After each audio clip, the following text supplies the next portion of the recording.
Bonjour à toi, belle créative, ici Louise. Je suis tellement contente de te retrouver, comme à mon habitude, le vendredi avec la capsule de questions-réponses des créatives. Et aujourd'hui, c'est une question qui me vient de Stéphanie, une belle créative dans mon groupe, et qui me pose la question, Louise, je veux faire un cahier créatif, mais je bloque ou j'ai pas compris. J'ai pas compris comment ça se passe, comment ça se fait. Alors, je vais répondre à cette question aujourd'hui, mais juste avant, je vais me présenter pour celles qui sont là pour la première fois. Je m'appelle Louise Laliberté, je suis une allumeuse et une meneuse d'étoiles pour les chercheuses de lumière. En fait, les chercheuses de lumière, c'est toutes les belles créatives qu'il y a autour de moi et qui me suivent et qui sont dédiées à trouver plus de sens dans leur vie, trouver plus de sens dans leur vie pour vraiment reconnecter à leur créativité intérieure, reconnecter à leur énergie créative. Et on fait ça comment?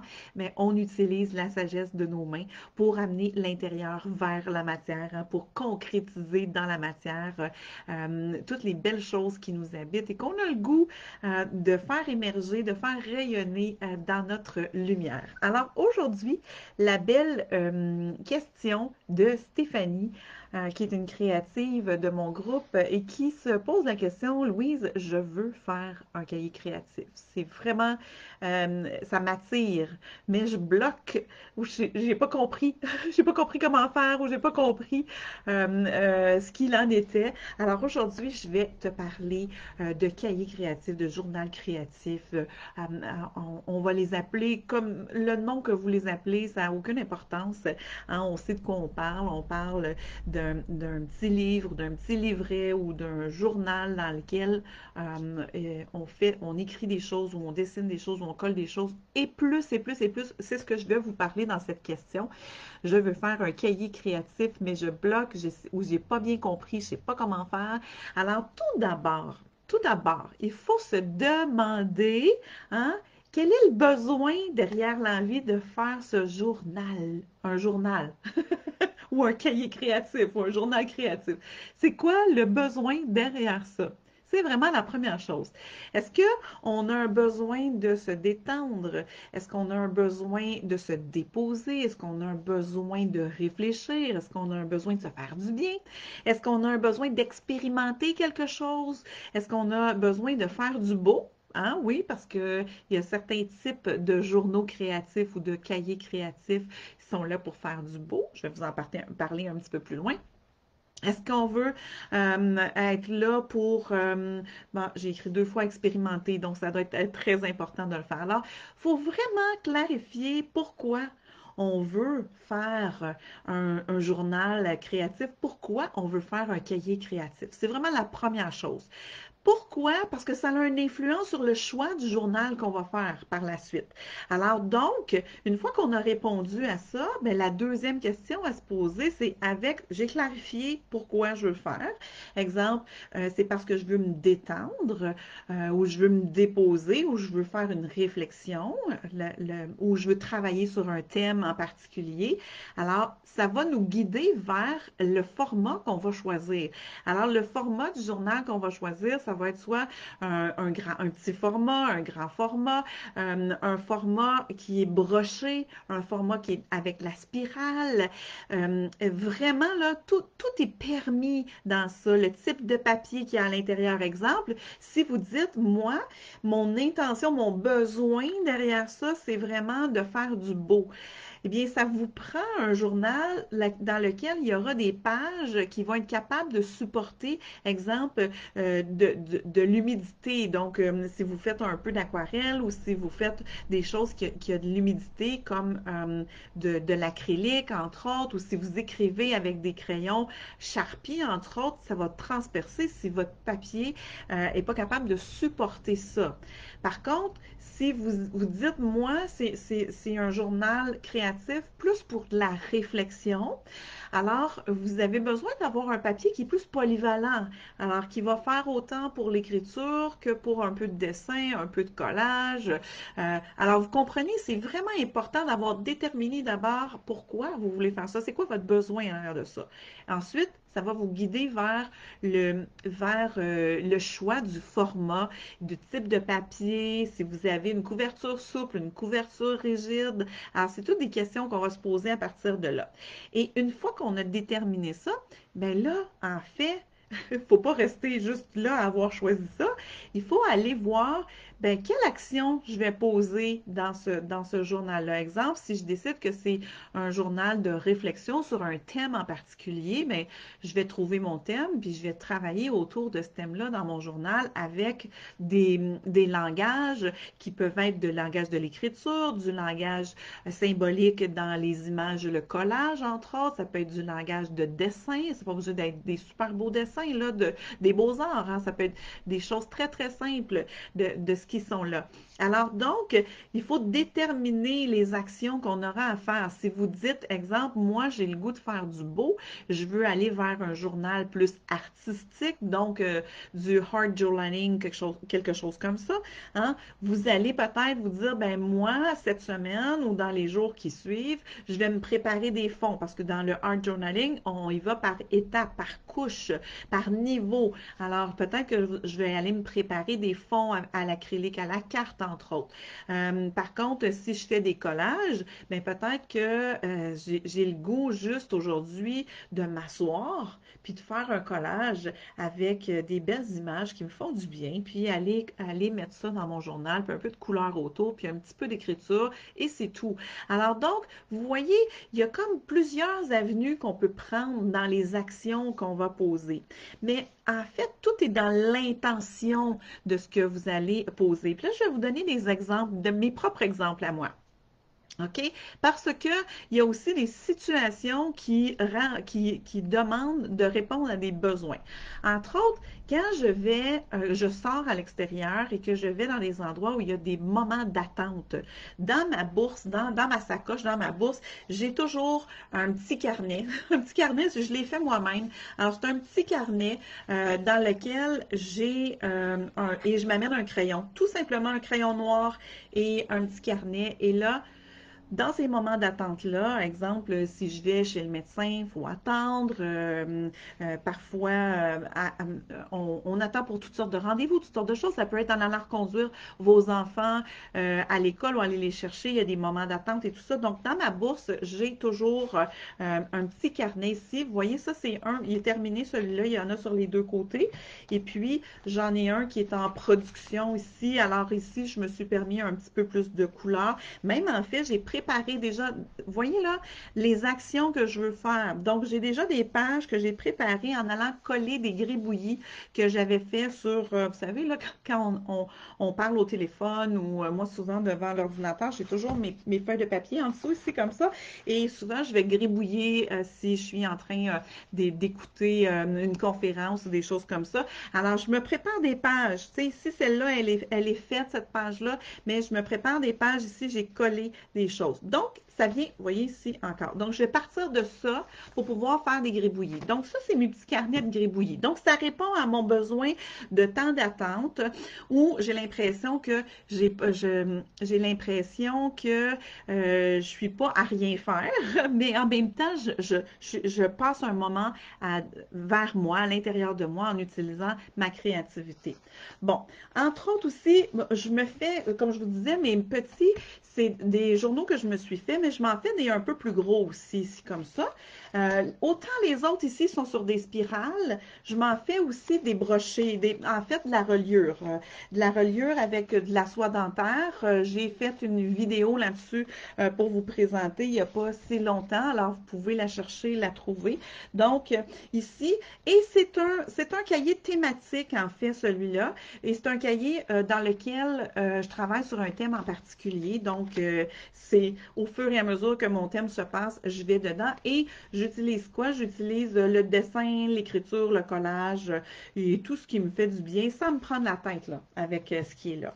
À d'autres moments, j'avais le goût d'avoir un peu plus d'espace que dans mes petits carnets. J'avais besoin d'avoir un petit peu plus d'espace pour expérimenter certains dessins, certains gribouillis ici comme ça, mais avec le crayon de plomb, avec le crayon à papier seulement, parce que je trouve que ça amène quelque chose de différent. Et ça, c'est le genre de gribouillis que je fais ou de dessin que je fais devant la télé. Devant la télé, en regardant des séries, quand je suis pas en train de tricoter ou quand je suis pas en train de coudre, souvent je vais aller dans mon petit carnet comme ça. C'est un carnet de croquis, en fait, de marque nationale avec du papier à croquis à l'intérieur. Ensuite de ça, il y a les petits carnets avec les couvertures rigides que j'aime vraiment beaucoup. Ça, c'est du Moleskine. En fait, le Moleskine, j'aime bien le format, j'aime pas du tout le papier. Vraiment, vraiment pas. Là, je l'utilise parce que je l'ai acheté et que ça coûte cher. Le Moleskine, mais je l'aime pas. Par contre, je sais qu'il y a une belle créative qui, elle, fait des fonds à l'acrylique. Alors, vous savez, les fonds à l'acrylique, ça va permettre, c'est que ça va permettre au papier de devenir plus épais, puis après, elle l'utilise pour faire un peu plus de journal d'artiste dans ça. Mais moi, celui-là, finalement, je l'utilise un peu comme une réflexion du matin, entre autres, que je vais travailler sur un thème en particulier. Je vais juste écrire une petite réflexion. C'est pour ça que j'ai choisi qui n'était pas grand. Je vais choisir une petite réflexion. Je fais un croquis à côté. Je mets un petit peu d'aquarelle ou pas, comme vous voyez, ou pas, ici comme ça, en lien avec le thème que j'ai travaillé ici comme ça. Et tout simplement, je fais juste m'amuser avec ça. Puis c'est un moment, c'est toujours près de l'endroit où je fais ma méditation le matin. Donc, voyez, alors il faut vraiment trouver un journal. Comme là, dernièrement, j'ai expérimenté à travers mon atelier, mon programme Cercle de Lune. J'ai expérimenté parce que moi, là, depuis 2012, en fait, je travaille avec ce format-là de journal avec la spirale et ici à l'intérieur, on voit avec la spirale, c'est un format A4 ou un format lettre pour ici en Amérique du Nord. Et le papier, c'est un papier semi-demi. Ça veut dire que c'est un papier qui fait autant pour l'écriture, le dessin, le collage, mais c'est pas un papier qui est très épais. Ça peut passer au travers. Dans ce temps-là, ce que je fais, c'est que je colle deux feuilles ensemble ou je recolle une feuille par-dessus pour aller faire, exemple, si ici, j'ai fait un peu plus de journal d'artiste ici comme ça, ici de ce côté-là, j'ai mon écriture tricotée du matin. Alors, vous voyez, ce qui est important dans ça, c'est vraiment de trouver qu'est-ce qui vous convient? Donc, important de répondre à la première question. C'est quoi votre besoin derrière ça? Je vous donne un exemple. J'ai dans mon programme Cercle de Lune, hein, j'ai décidé d'expérimenter, vu que j'avais travaillé depuis 2012 avec la spirale, j'ai décidé d'expérimenter avec le brochet, où il n'y a pas de spirale au centre, et de travailler avec les deux pages, en fait, pour les deux pages de côté, les deux pages, une dans l'autre, en fait, de travailler avec les deux pages sans qu'il y ait de spirale au centre. C'est vraiment intéressant. J'aime ça parce que ça m'amène une dimension qui est complètement, mais complètement différente. Et aussi, si vous voulez aller dans les petits formats puis faire, je vous donne un exemple, ça aussi j'en ai déjà parlé, la reliure créative, toute simple, avec encore du fil de soie dentaire. Alors, seulement ici, là, moi, c'était vraiment pour la détente, puis pour expérimenter. Alors, je me suis fait avec toutes sortes de papiers qui venaient de magazines, de livres. Je me suis fait un petit cahier ici comme ça, puis je colle toutes sortes de choses un peu partout. Donc, c'est vraiment pour faire le flow, faire le vide, me retrouver avec moi-même, tout simplement avec des gestes créatifs qui sont là. Et en préparant la capsule d'aujourd'hui, j'ai souri parce que je suis tombée, avant 2012, mon journal et il était dans bon, ici au Québec, on dit un cartable, mais en Europe, je sais que vous dites un classeur, je crois. Je ne suis pas certaine, mais en tout cas, vous voyez ce que c'est. C'est avec des anneaux, une reliure à anneaux, en fait. Et ce qui est intéressant, c'est que mes feuilles, mes papiers dedans, c'est des papiers volants, évidemment. C'était un mélange d'écriture, de dessin et aussi une section avec des feuilles qui se déplient ici comme ça. Tout simplement. Alors, vous voyez, moi, ça répondait à mon besoin à ce moment-là et ça a évolué dans le temps, évidemment, parce que nos besoins changent de ce qu'on veut faire. Alors, donc, Pour répondre à la question, je veux faire un cahier créatif, je bloque, je ne sais pas comment. La première chose, c'est vraiment répondre à la question, c'est quoi le besoin derrière ça? Alors, nommez clairement votre besoin. Hein? Est-ce que c'est un besoin de détente, c'est un besoin d'expérimenter, c'est un besoin de se déposer, un besoin de réfléchir? Ça va vous aider à choisir votre type de journal. Quel type de journal vous avez besoin d'avoir? Un grand, un petit, quel type de papier il va avoir à l'intérieur et tout ça. Ensuite, vous allez choisir, ça va vous permettre de choisir ce que vous avez le goût de faire. Et là, attention, hein, je fais un avec des gros X, c'est comme ça, attention. Il y aura une possibilité de blocage si vous partez dans un rêve de faire, exemple, du journal d'artiste, vous n'en avez jamais fait, puis que vous voulez que ça soit beau comme ce que vous voyez sur Internet. C'est un gros X. D'accord? Vous allez tomber en blocage créatif tout de suite. Ça se peut pas. Ça se franchit étape par étape selon nos capacités, selon nos compétences, selon notre besoin. On ne veut pas faire comme les autres, on veut faire ce qui nous fait du bien, on veut faire qu'est-ce qui nous ramène à nous à travers ça. On peut s'inspirer des autres, mais il ne faut pas rester les deux pieds pris au plancher une fois qu'on s'est inspiré des autres. Il faut revenir dans notre espace de création, puis il faut se mettre à l'œuvre. Alors ça veut dire que quand vous choisissez vos actions, si vous êtes inexpérimenté, que vous êtes déjà bloqué, vous ne savez pas comment faire, commencez par des petites choses. Moi, là, j'ai des créatifs que j'encourage à faire les petits carreaux. Les petits carreaux, c'est quoi? Je m'en suis pas sorti un, là, mais les petits carreaux, c'est des petits carreaux de 1 cm par 1 cm sur une page complète. Donc, c'est une grille sur une page complète dans votre journal. Et tous les jours, vous vous asseyez et là, vous mettez un peu de couleur dans un carreau et vous mettez d'un petit gris bouilli dans le carreau. Ça prend 1 minute à faire. Alors, vous avez 5 minutes, vous faites 5 carreaux, vous avez 10 minutes, vous faites 10 carreaux. C'est très addictif. Ça permet de libérer le cerveau, de se concentrer sur quelque chose qui nous amène dans notre créativité. Et ça fait quoi, ça? Ça permet de créer une routine créative, de créer un ancrage créatif, d'être dans une action créative qu'on n'a pas besoin de prévoir d'avance. On sait que c'est déjà prêt et on se met là. Et ça nous amène où? Ça amène à créer un nouveau schème mental dans notre tête. Et ce schème, un schème, c'est un nouveau rail, un nouveau chemin entre les neurones, d'accord? Et une fois que le nouveau chemin entre les neurones est fait, ça veut dire que vous avez installé une routine et que si vous ne venez pas une journée, vous allez sentir un manque. Vous allez sentir qu'il vous manque quelque chose. Alors donc, c'est ce qu'on veut faire. On ne veut pas partir sur une bulle, puis sur une balloune, hein, puis faire en sorte qu'on bloque ou qu'on abandonne par la suite. Au contraire, on veut poursuivre les choses ensemble. Et je sais que c'est difficile parfois de pouvoir s'y mettre, de passer par-dessus les blocages. Et pour ça, en fait, vous avez juste à m'appeler, communiquer avec moi. Hein? Prenez un rendez-vous avec moi. On va pouvoir discuter de votre blocage. On va pouvoir discuter qu'est-ce qui se passe, comment ça se fait que vous avez le goût de faire un journal créatif, mais que vous n'y arrivez pas. Il y a des façons d'y arriver et ça, je peux vous aider, vous accompagner à travers ça. Juste à prendre un rendez-vous. Le lien est juste là pour prendre un rendez-vous avec moi. On pourra en discuter de façon très ouverte, mais aussi très connectée à votre besoin derrière le fait de faire un journal créatif ou un cahier créatif. Alors, je crois que j'ai fait comme le tour du journal créatif aujourd'hui, surtout vraiment avec le besoin. Je veux vraiment vous ramener ça, c'est l'intention qui compte, c'est ça qui est le plus important. Quelle est votre intention que vous voulez mettre dans le fait de faire du journal créatif, dans le fait d'être dans votre journal créatif, dans votre cahier créatif, peu importe comment vous l'appelez, ou votre carnet créatif, ça n'a aucune importance. L'important, c'est le geste, l'important, c'est de s'asseoir, l'important, c'est de le faire, de ce qui est là.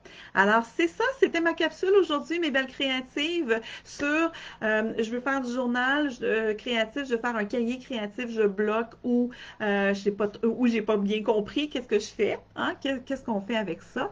Et puis, en espérant que ça puisse vous aider à avancer ou changer votre regard. Ça, si vous faites déjà du journal, changez votre regard pour voir, ah, tiens, j'ai d'autres besoins que mon journal répond pas. Peut-être que je pourrais avoir d'autres types de journal, un tout petit comme ça, un petit carnet un peu partout et tout ça. Ça permet d'extrapoler, en fait,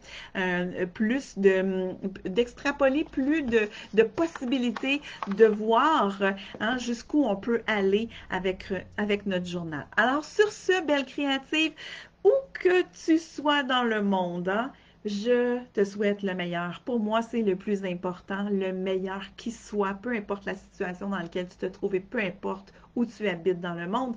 Je t'embrasse, je t'aime, la vie t'aime, n'oublie jamais ça et on se retrouve très bientôt. Bye bye!